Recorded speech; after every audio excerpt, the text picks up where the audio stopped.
Greetings, wanderer. Make yourself comfortable. Today I will tell you the history of the Ossetian people.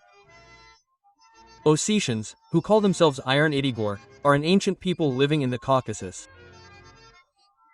Religious Ossetians profess Christianity, the traditional religion of their ancestors, and some adhere to Islam.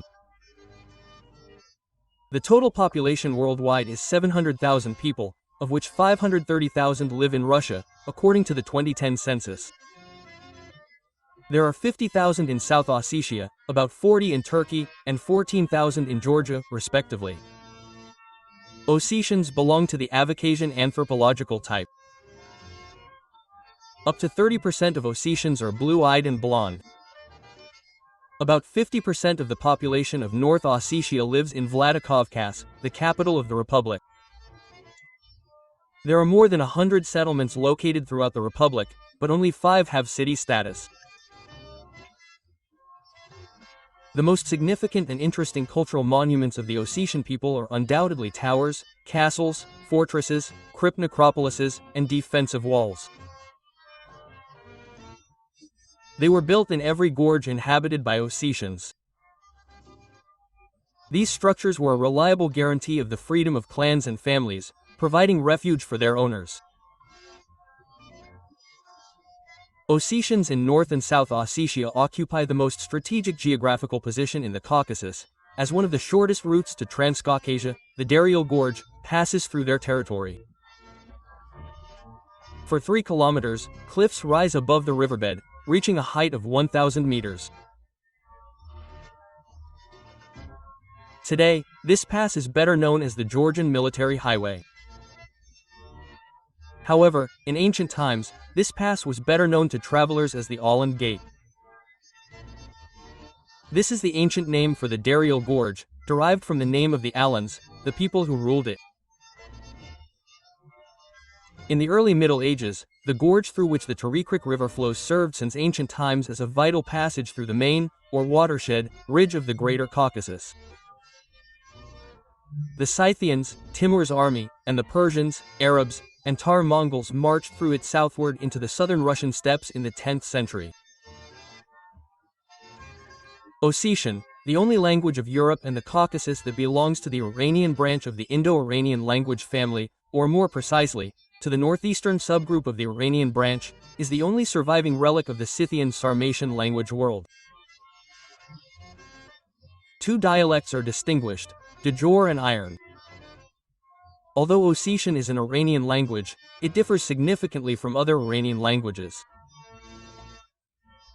Even Yagnobi and Pashto, related languages of the Eastern Iranian branch, differ from Ossetian.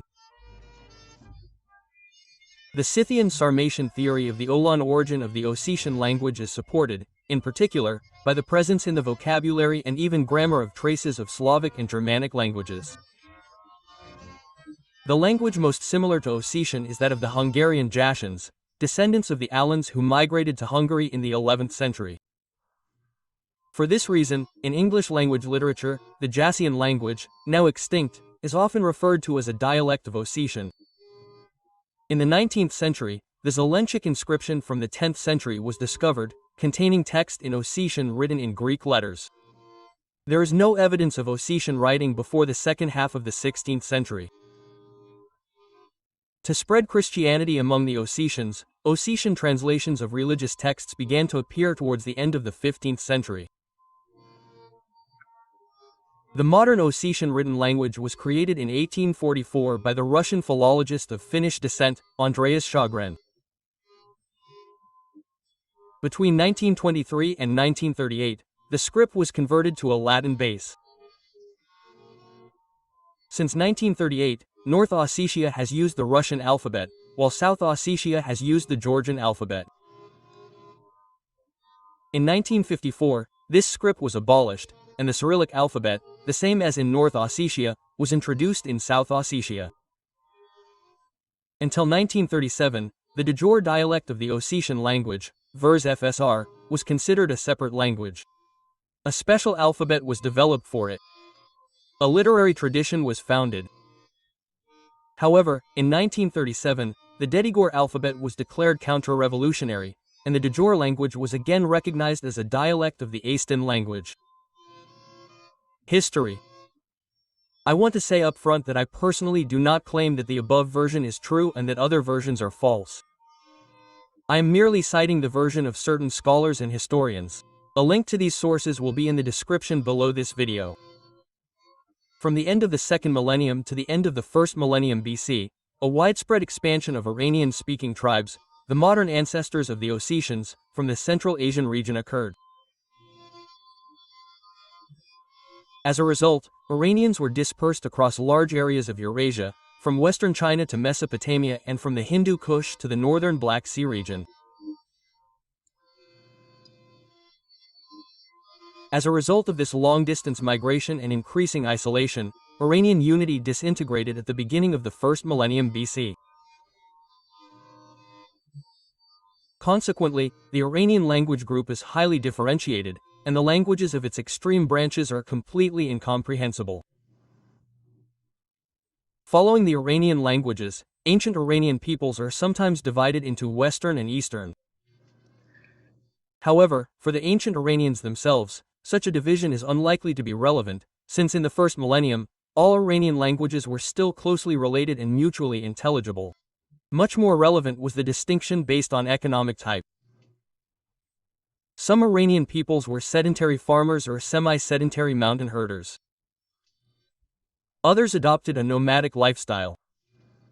Sedentary and semi-sedentary peoples included the ancient Persians, Medes, Parthians, Bactrians, Sogdians, and others. Nomadic peoples included the Massagetæ, Scythians, Sarmatian tribes, Roxolans, and Alans. While the Iranian-speaking tribes of the Medes, Persians, Parthians, and other peoples migrated south from Central Asia and into what is now Iran, other Iranian-speaking tribes headed north. One of the first and most ancient of these tribes were the Scythians. The Scythians were an ancient and early-speaking people, existing from the 7th century BC to the 1st century AD. The Scythians had no written language, and only a few words of their language are known. As early as the 10th century, heated debates raged over the language spoken by the Scythians. A wide range of opinions were expressed. For example, it was believed that the Scythians belonged to the Turkic or Mongolic peoples. It took a considerable amount of time before it became clear that the Scythian language belonged to the Indo-European language family, its Indo-Iranian branch. Initially, this conclusion was reached based on an analysis of certain Scythian names mentioned in the works of ancient authors.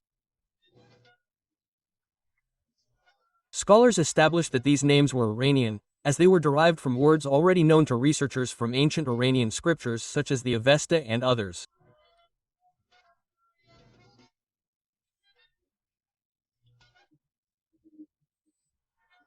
A key step in the study of the language of the ancient Scythians and their related Sarmatians, the people of the Black Sea steppes.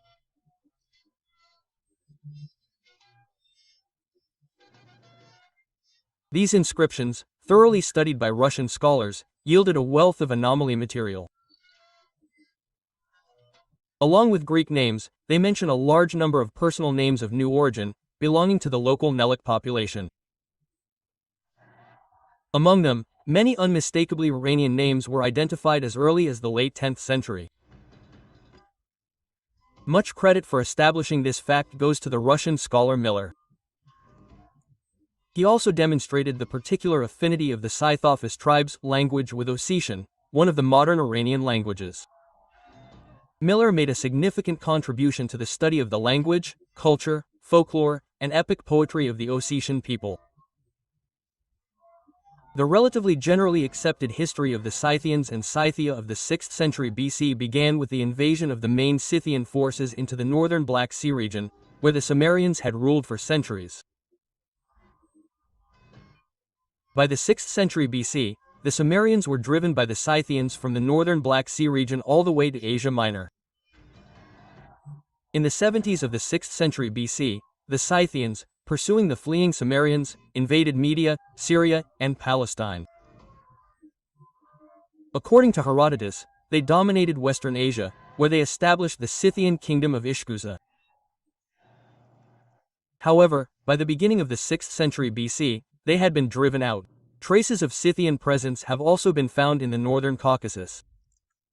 Close relations with the slave-owning cities of the northern Black Sea region and the Scythians, intensive trade in cattle, grain, furs, and slaves intensified the process of class formation in Scythian society. The existence of a Scythian union, a group of tribes, is known, which gradually acquired the characteristics of a distinctive state, initially a slave-owning state and even later ruled by its own kings. The king's power was hereditary and deified. It was limited by a union council and a popular assembly. A military aristocracy, warriors, and a priestly class emerged. The political unification of the Scythians was facilitated by their war with the related, foreign-speaking Persian people. All Scythian tribes united to repel the Persian conquest undertaken by King Darius I. The attempt to conquer Scythian lands failed. The Persians were routed. Darius's unsuccessful campaign against the Scythians is described in detail by Herodotus. The Scythians employed a highly original tactic against their conquerors. Instead of engaging the Persians in a decisive battle, they lured them deeper into their territory, avoiding combat at all costs and constantly wearing down the Persian forces. In the end, they had little difficulty defeating the weakened Persians. Sometime later, the Scythians themselves attacked neighboring Thrace, which is today the territory of Bulgaria, and successfully conquered these lands. Then came the war with the Macedonian king Philip, who dealt the Scythians a crushing defeat, pushing them back to the Black Sea steppe. The entire Scythian culture, their lives, and their everyday life were literally imbued with military skill. Obviously, there was no other way to survive in the harsh conditions they lived in. In Scythian society, not only men but also most women were warriors. It is precisely the stern Scythian warrior women who are the source of ancient legends about the Amazon tribe, which were told by important female warriors. At the head of Scythian society stood the so-called military nobility, the royal Scythians, who, in turn, were led by the Scythian king. However, the Scythian king's power was not absolute.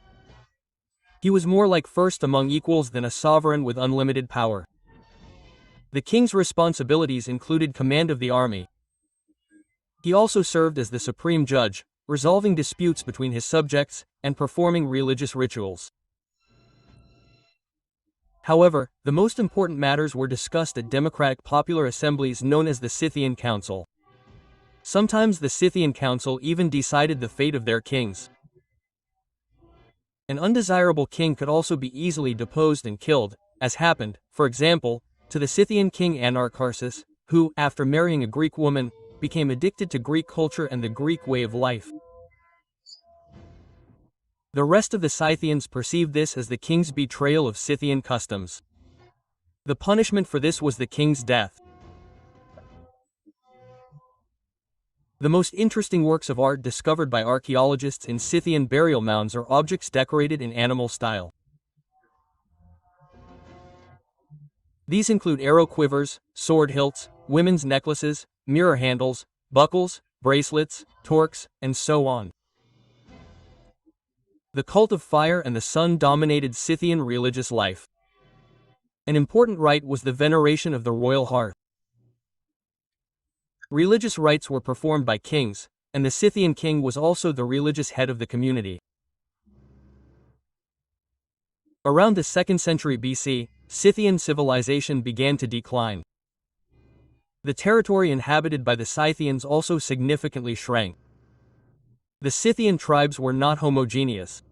One of the Scythian tribes were their relatives, the Sarmatians, also an Ionian-speaking tribe. Diodorus Siculus reports the migration of the Sarmatians from Media, the Cricket-Nanais, by the Scythians. Pliny also reported that the Sarmatians were related to the also Ionian-speaking Medes. Herodotus reported that the Sarmatians were descended from Amazons who married Scythian youths, who migrated with their wives to the east of Adane, a distance of 3 days' journey in the direction of the north wind. From the 5th to the 4th centuries BC, the Sarmatians were peaceful neighbors of Scythia. Scythian merchants, heading to the eastern lands, freely passed through Sarmatian lands. In the war with the Persians, the Sarmatians were reliable allies of the Scythians. Individual Sarmatian groups settled in European Scythia. In the 2nd century BC, friendly relations gave way to hostility and a Sarmatian military offensive against the Scythians. The aggressive militancy of the young Sarmatian alliances coincided with the weakening of the Scythian kingdom.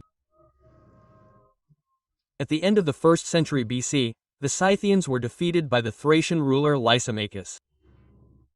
The Thracians and the Celtic Galatian tribes pressed the Scythians from the west. The consequences of these unsuccessful wars were economic decline and the secession of some previously conquered lands and tribes from the Scythians. In Lucian's famous story, Taxaris, or Friendship, the Scythians Dandamis and Amazok test their loyalty to friendship during the difficult events of the Sarmatian invasion. The Sarmatians arrived on our land with 10,000 horsemen. 3 times as many foot soldiers, it was said, came. Since they attacked people who weren't expecting their arrival, they put everyone to flight. What usually happens in such cases? They killed many of those capable of bearing arms, and carried off the rest alive. Except for those who managed to swim to the other bank of the river, where half of our camp and some of the wagons were located. The Sarmatians immediately began rounding up the spoils, rounding up prisoners, plundering tents, and seizing a large number of wagons with everyone inside. Constant raids and the gradual conquest of Scythian territory by the Sarmatians culminated in a mass migration of Sarmatian tribes to the northern Black Sea region. The Scythians were later assimilated by the Sarmatian and Maeotian tribes. In his treatise on geography, Claudius Ptolemaeus wrote of European and Asian Sarmatia, separating them by the Tanais River. After conquering European Scythia, the Sarmatians gained fame as one of the most powerful peoples of the ancient world. All of Eastern Europe, including the Caucasus, became known as Sarmatia. Having established their dominance in the European steppes, the Sarmatians began to establish peaceful cooperation with agricultural peoples, patronizing international trade in the Greek cities of the Black Sea region. The political unification of the Sarmatian tribes compelled their neighbors, both near and far, from China to the Roman Empire, to reckon with them. Beginning in the 2nd century BC, the Sarmatians increasingly appear in the works of Greek, Roman, and Eastern authors. From Strabon, we learn the names of their tribes: Aeages, Roxolani, Aorsi, Cyraces, and Alani. Tacitus reports a devastating raid by the Roxolani on the Roman Empire's Danubian province of Moesia in 68 BC, where they slaughtered 2 cohorts and exiled them to the city of Toma. In 8 BC, the poet Ovidius describes with melancholy and fear in his mournful account of the legions with armity outside the city. A powerful enemy, with horse and long-range arrow, ravages the neighboring land. Josephus, Flavius, and Arrian left accounts of Khalan warriors in Armenia and Cappadocia in the 2nd century.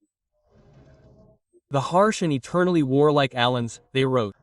The western Sarmatian tribes, the Roxolani and Aeages, occupied the steppes of the northern Black Sea region.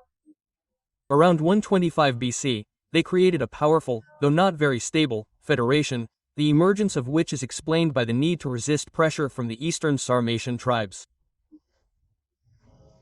Apparently, this was a typical early nomadic state, led by the royal Sarmatian tribe. However, the western Sarmatians failed to replicate the Scythian state. From the mid-10th century BC, they operated as 2 independent unions. The Roxolani roamed the steppes between the Don and Dnieper rivers. To the west of them, between the Dnieper and Danube, lived the Aeages. In the first half of the 1st century AD, the Aeages advanced into the central Danubian lowland, where they occupied the area between the Danube and Tisza rivers. This is part of today's Hungary and Serbia.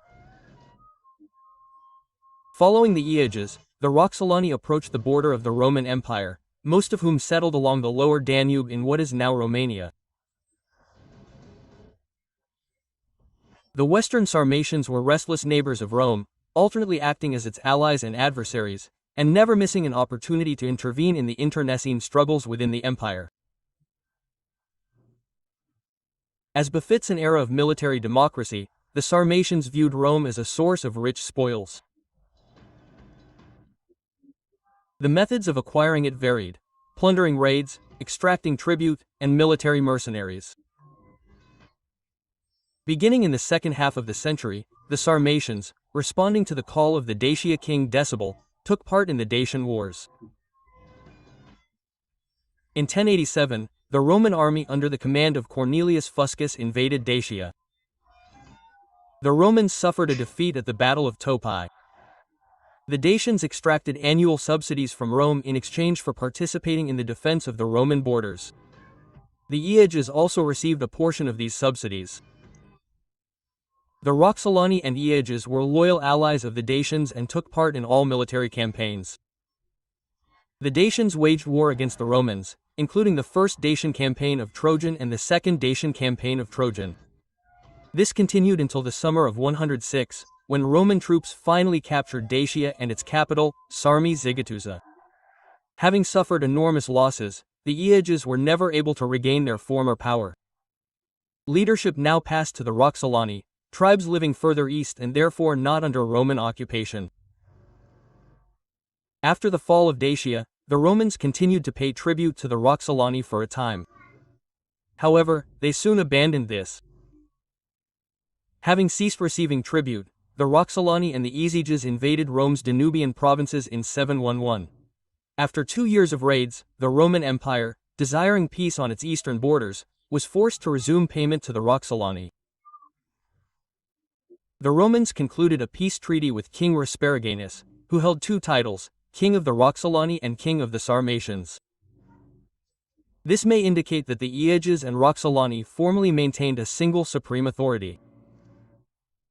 They often acted in close alliance, although the Aeages occupied the plains of the middle Danube, while the Roxolani were located on the lower Danube and in the northwestern Black Sea region. Having conquered the Dacians, who lived between the Aeages and the Roxolani, the Romans attempted to disrupt their ties and even prohibit communication between them. The Sarmatians responded with war. The Sarmatian struggle with Rome was particularly fierce in the years 160 and 170. The terms of the peace treaty the Aeages concluded with Emperor Marcus Aurelius in 779 are well known. The war had become tiresome for both the Romans and the Sarmatians, who were divided between 2 factions: those who supported and those who opposed the agreement with Rome.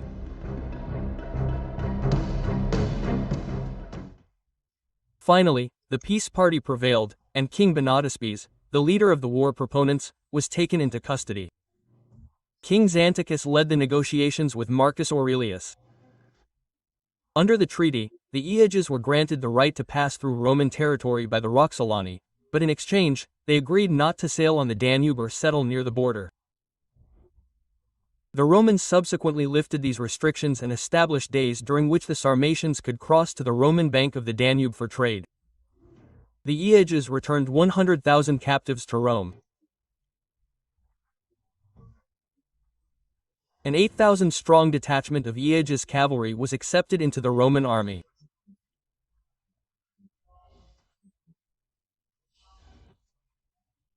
Some of the horsemen were sent to serve in Britain. According to some scholars, such as Georges de Mussel, these Sarmatians were the source of the Celtic myths about King Arthur and the Knights of the Round Table. Clashes between the Sarmatians and Rome continued later. Peace gave way to war, followed by renewed cooperation. Sarmatian units entered the service of the Roman army and the kings of the Germanic tribes. Groups of Western Sarmatians settled in the Roman provinces of what are now Hungary, Romania, Bulgaria, Yugoslavia, France, Italy, and Great Britain. The eastern Sarmatian unions of the Aorsi and Syrax inhabited the area between the Sea of Azov and the Caspian Sea. In the south, their lands extended to the Caucasus Mountains. The Siraks occupied the Azov steppes and the North Caucasus plain north of the Kuban. The foothills and plains of the Central Caucasus also belonged to the Iraqis. However, at the turn of the new era, the Aorsi were supplanted. The Orsi, meanwhile, roamed the steppes from the Don to the Caspian, the lower Volga region, and the eastern Caucasus. Beyond the Volga, their nomadic camps reached the southern Urals and the steppes of Central Asia. According to the ancient Greek geographer and historian Strabon, the Aorsi and Siraki were part nomads, while others lived in tents and engaged in agriculture. The Siraki were the most highly developed people, having subjugated the Mayotte farmers in the northwestern Caucasus and established their own state. One of the residences of the Siraki kings was the city of Uspa, located near the eastern shore of the Sea of Azov. The Aorsi, who lived in the steppes of the Caspian and Subcaucasian regions, were called the Upper Aorsi. They dominated the western and northern shores of the Caspian Sea and controlled the trade routes that passed through the Caucasus to Central Asia. The power and wealth of the Aorsi was already attributed in ancient times to their participation in international trade. In China, the land of the Aorsi was called Yansai. It was a route connecting China and Central Asia with Eastern Europe and maritime trade along the Black and Mediterranean seas. Little is known about the relationship between the Sirasi and the Aorsi. In the mid-10th century BC, they were allies and jointly provided military support to the Basparan king Pharnaces. In the mid-1st century AD, during the struggle for the throne between the Basparan king Mithridates VII and his brother Cassius, the Aorsi and Sirasi emerged as enemies.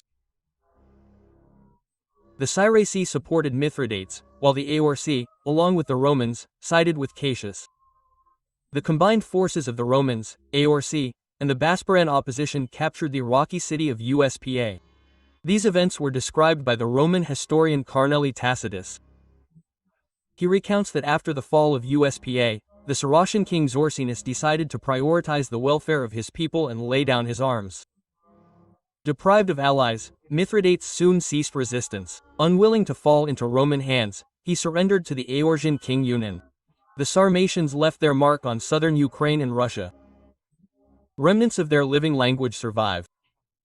According to academician Sobolewski, they even passed on the names of large rivers to the Proto-Slavs, namely the Dniester, the Sarmatian Donister or Dnieper, Donaper, and Don, meaning water river.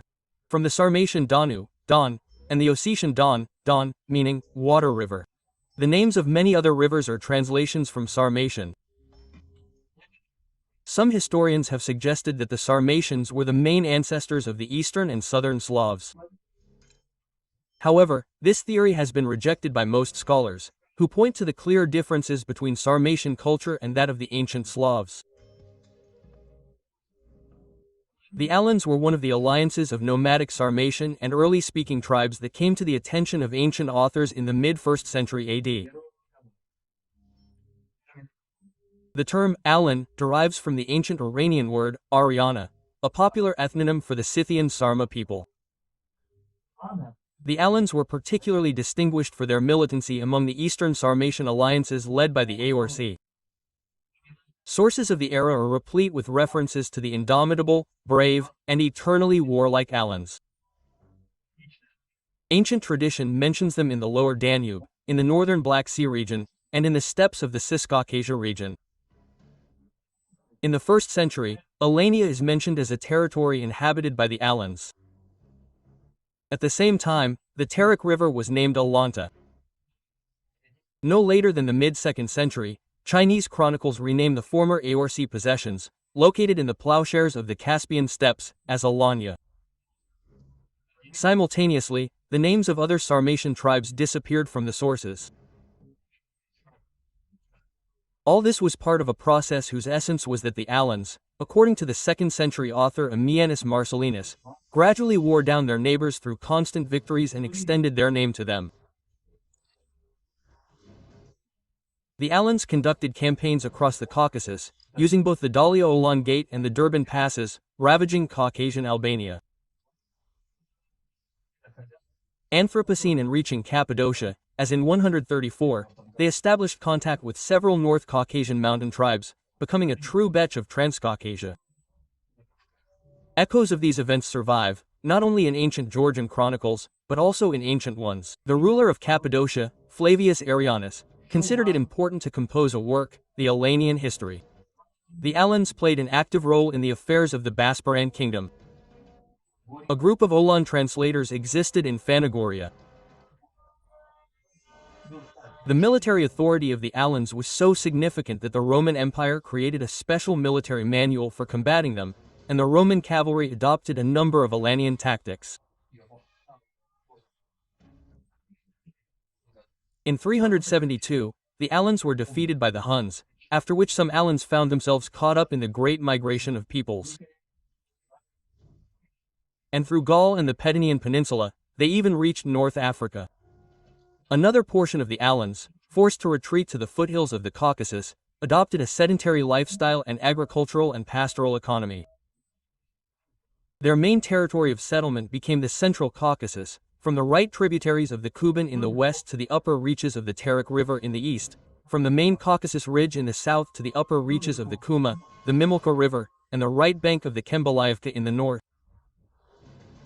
The neighbors of the Olandian Union were the Odigs in the Kuban region, and further south along the Caspian Sea coast were the Duraks of Sulak, Chechen tribes and societies, and then the tribes of mountainous Dagestan. It is believed that by the late 5th and early 7th centuries, two ethnocultural groups had formed here: the Western Proto-Digurs, the Azdigor, and the Eastern Proto-Irons, the Irkhan. The first was located in the upper reaches of the Kuban, Pyatigori, and modern-day Balkaria, while the second was located in what is now North Ossetia. The Olani tribal union became the basis for the unification of the Olani and local Caucasian tribes, known as Alania, and the formation of an early feudal state in this region.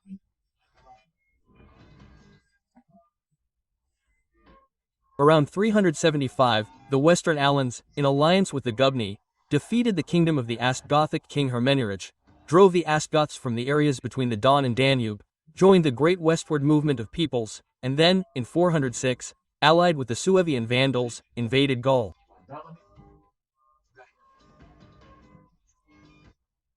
Some of them, who had settled in areas south of the Hellu Loire, appeared among the allies of Aetius in his struggle against Attila in 451 and were later gradually destroyed.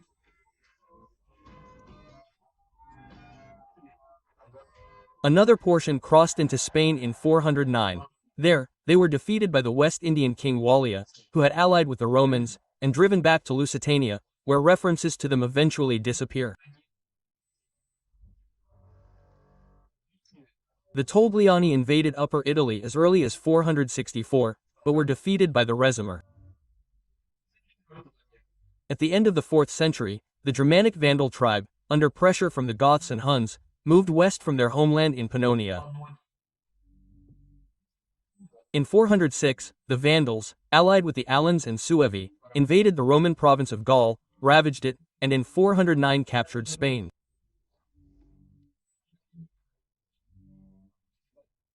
Under pressure from the Visigoths, in 429, the Vandals and Alans, led by King Gaiseric, crossed the Gibraltar into North Africa, where they waged successful wars with the Roman governor and the Byzantine troops sent to his aid. In 439, the Vandals, violating the peace treaty, captured Carthage from the Romans, making it their capital. This year marks the birth of the Vandal-Alan kingdom, recognized in 442 by Emperor Valentinian II under a new peace treaty. Gaiseric observed the treaty until Valentinian's assassination. During the Age of Migration, the non-Germanic peoples of the Alans were the only non-Germanic people to establish numerous settlements and several state entities in Western Europe. In France and northern Italy alone, approximately 300 towns and villages with Alans names are known today. The Alans who remained in the Caucasus maintained close ties with Byzantium. Christianity spread to Alania through Abbasia. While sources prior to the 5th century portray the Alans as nomads, By the 7th century they began to display characteristics that linked them to the broader Caucasian ethno-cultural world. Around the same time, two protostate formations emerged among the Alans, a western one centered on the upper reaches of the Kuban River, and an eastern one centered on Dalal. At the beginning of the 10th century, the Lama protostates unified. Alania of the 10th and 10th centuries appears to be an early feudal society, with a pre-feudal statehood, and kings who pursued an active foreign policy. It reached its peak during the reign of King Durgal the Great, a major political figure who played a significant role in the history of the Caucasus and the Middle East. The Caucasian Metropolitanate was located in the village of Verkhny Chegem, in the territory inhabited by the Balkars, and the Metropolitan was appointed directly from Constantinople. Alania became an alliance state between the Byzantine Christian Khazars and the Arab Muslims who invaded Transcaucasia in the 6th century. The Alans posed a serious military and political threat to the Khazar Khaganate. Byzantium repeatedly played the Olandian card in its ongoing imperial ambitions toward Khazaria. By using the Alan co-religionists, Byzantium attempted to impose its political agenda on the Khazars. Later, between 965 and 969, the Khazars were defeated by the ancient Russian prince Sviatoslav, and later, in the mid-10th century, they were finally defeated by the Turkic Polovtsians. At the turn of the 10th century, some of the large Olandian settlements transformed into semi-agrarian urban settlements. Notable among these are Nizhny Arkhis, Rimgora, Upper and Lower Julat, and Alkan Kala. Some researchers consider Alkan Kala to be the early capital of the Alan, which Masudi called the Pious Magas. The settlement near Upper Julat is compared to the glorious Yask city of Didyakov. From the second half of the 10th century, Alania entered a period of feudal fragmentation. The Catholic monk Julian, who visited Alania before the Mongol Tatar invasion, noted that there were now as many leaders as there were villages, and none of them were subordinate to the others. Warfare was constant there, leader against leader, village against village. Written sources no longer mention common kings, but increasingly speak of en-tovars, princes, khans, and emirs, that is, local feudal lords. By the early 10th century, the Alans were in an alliance with the Cumans. In 122, the Mongols invaded the North Caucasus. The Alans, allied with the Cumans, fought the Mongols, but neither side gained the upper hand. Then, using arguments about the kinship of the Mongols and Cumans, though both tribes were Turkic, and promises to share the spoils, the Mongols persuaded the Cumans to betray the Alans. The Cumans agreed. Subsequently, having defeated the Alans, the Mongols advanced to Crimea. They wintered there, and on May 31, 1223, they defeated the combined Russo-Cuman army in a battle on the Kalka River. In the autumn of 1238, the Tatar-Mongol conquest of Alania began. Its fate was essentially sealed. The country was torn by internal conflicts and feudal strife, so vividly described by the Dominican Julian. Therefore, Alania, experiencing a period of political decentralization and fragmentation, was unable to unite all its forces to face the advancing threat and mount organized resistance. Thus, the internal situation in Alania on the eve of the Mongol invasion closely resembles that of Kievan Rus, which also failed to unite.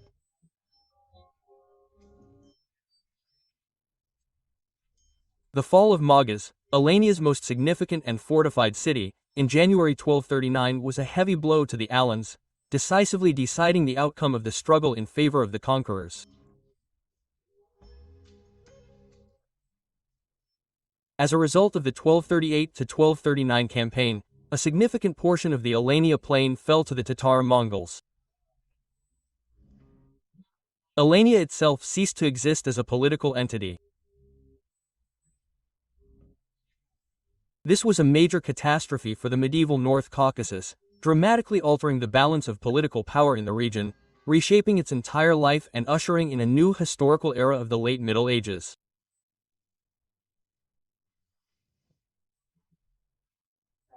Tamerlane conquered the related Golden Horde, then rushed north and defeated Volga Bulgaria, southern Rus, and Crimea, before descending on the North Caucasus.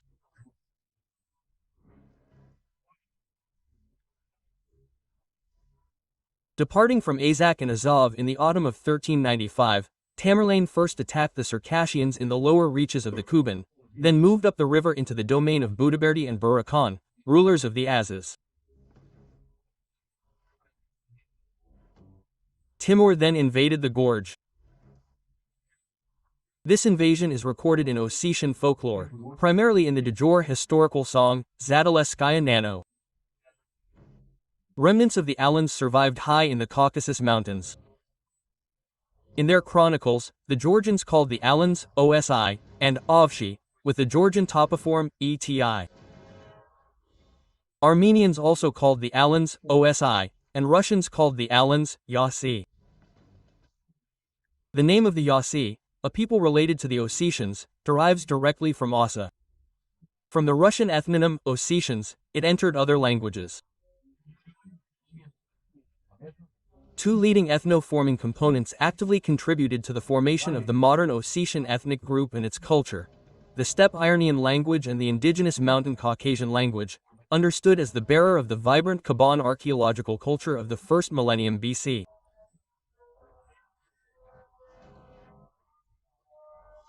The encounter and subsequent interpenetration of both within a limited territory led to intermingling and a long period of linguistic and cultural synthesis.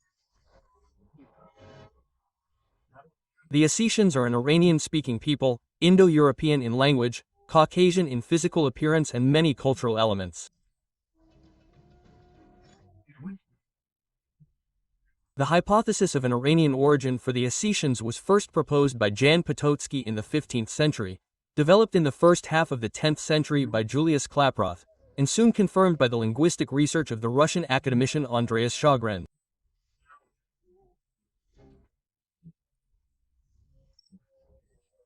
Already in the mid-19th century, the Russian scientist Miller wrote, "It can now be considered a proven and generally accepted truth that the small Ossetian people are the last descendants of a large Iranian tribe, which in the Middle Ages was known as the Alans, in ancient times as the Sarmatians and Panthic Scythians."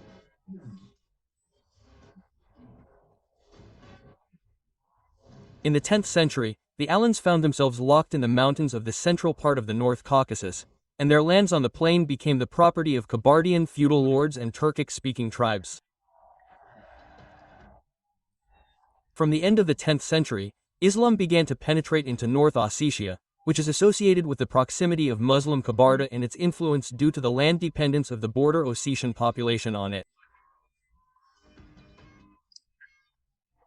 From the 10th to the 10th century, the North Ossetians lived in the mountain gorges between the upper reaches of the Terikrik and Urik rivers and constituted four isolated communities: Tagor, Kurtatin, Alagir and Djor. In addition to the objective difficulties associated with natural conditions, heterogeneous epidemics. Thus, at the beginning of the 19th century, due to the plague, the population decreased to 26,000 people. In the 10th century, the Ossetians had to resettle in the valleys due to extreme land shortage. Ossetia was also important for Russia as the only one controlling strategically important passes in the Transcaucasus. Historians have not come to a consensus on when Ossetia was incorporated into the Russian Empire. Many traditional sources indicate 1774 as the date of annexation.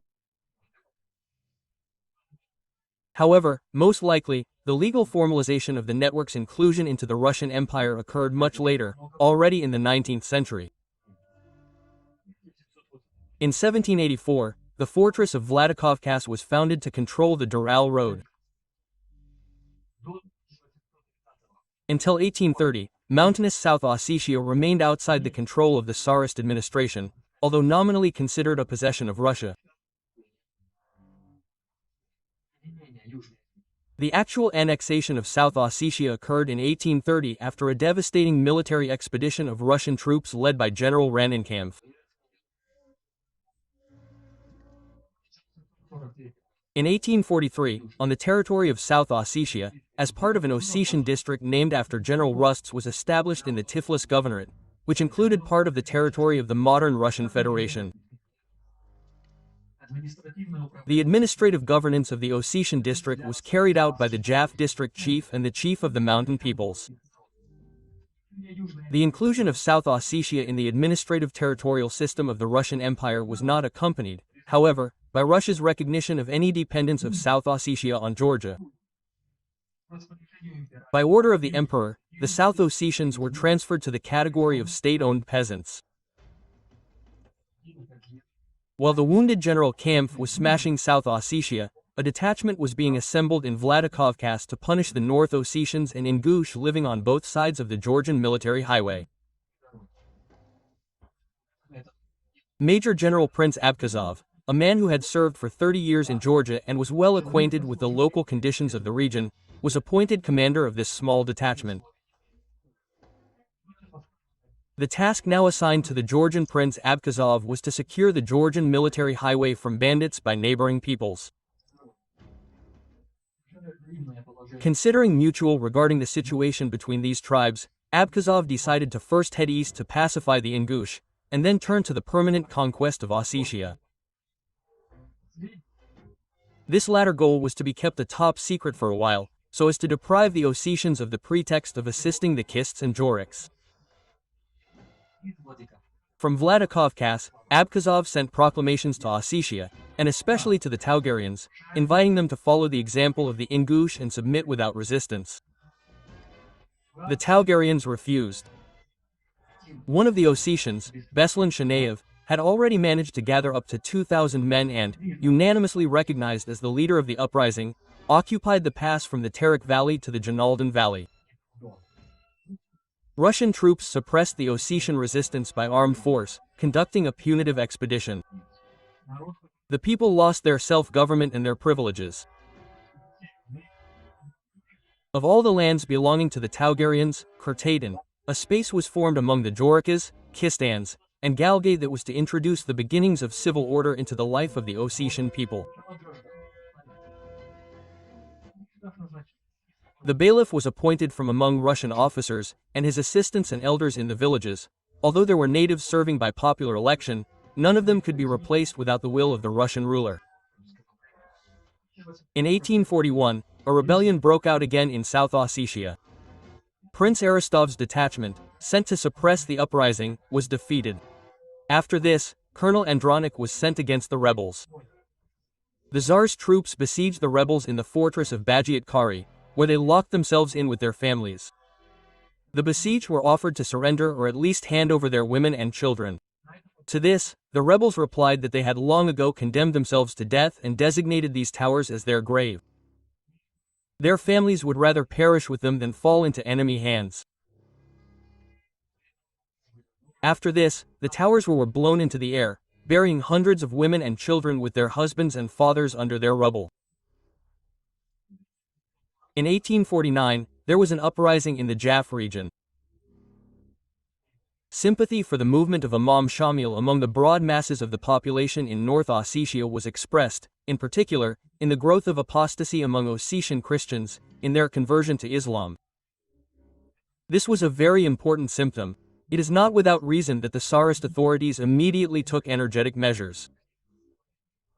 Prince Boratinsky wrote in a secret letter to General Evdokimov, "The maintenance and dissemination of Christianity in the Caucasus is for us not only a sacred duty, but also a very important political need. It would be unforgivable for us to remain inactive and indifferent to the cause of Christianity." At a time when Islamism, driven to action by the hostile teachings of Muridism, has acquired new strength and is trying to tear away from us the co-religionists of the submissive tribes. The commander of the Ossetian military district, Kundakov, himself a Muslim, claimed that one of his first duties was to restore Christianity among the Ossetians by all means possible. As a result of his efforts, 700 renegades returned to Christianity. In Dajoria and Sturdigoria, Lieutenant Stepanov, with 3 popes, forcibly baptized 139 people. With such measures, the Tsarist authorities sought to strengthen their rule in Ossetia. With the advent of Soviet power, Ossetia was divided in two. The part of the northern ridge fell under the jurisdiction of the Russian Soviet Federative Socialist Republic, while the southern part fell under the jurisdiction of the Georgian Soviet Socialist Republic. In 1921, Ossetia became part of the Mountain Soviet Republic. In 1924, it received the status of an autonomous region. With the collapse of the USSR and the separation of Georgia, the South Ossetian Autonomous Region also expressed a desire to become an independent state. Following a wave of nationalism in Georgia and the abolition of Ossetian autonomy, a 3-year armed conflict erupted, resulting in the victory of Ossetian militias with the covert support of the Russian army. In 2008, armed conflict erupted again between Georgian forces on one side and South Ossetian and Russian forces on the other. Following the conflict, South Ossetia's independence was recognized by the Russian Federation, Nicaragua, as well as partially recognized Abkhazia and the unrecognized republics of Nagorno-Karabakh and Transnistria. In 2009, Venezuela recognized South Ossetia's independence. Thus, Ossetia-Alania is currently divided into 2 parts: North Ossetia, part of the Russian Federation, and South Ossetia, a partially recognized state. In conclusion, the Ossetians have a fascinating history, dating back to ancient tribes and civilizations.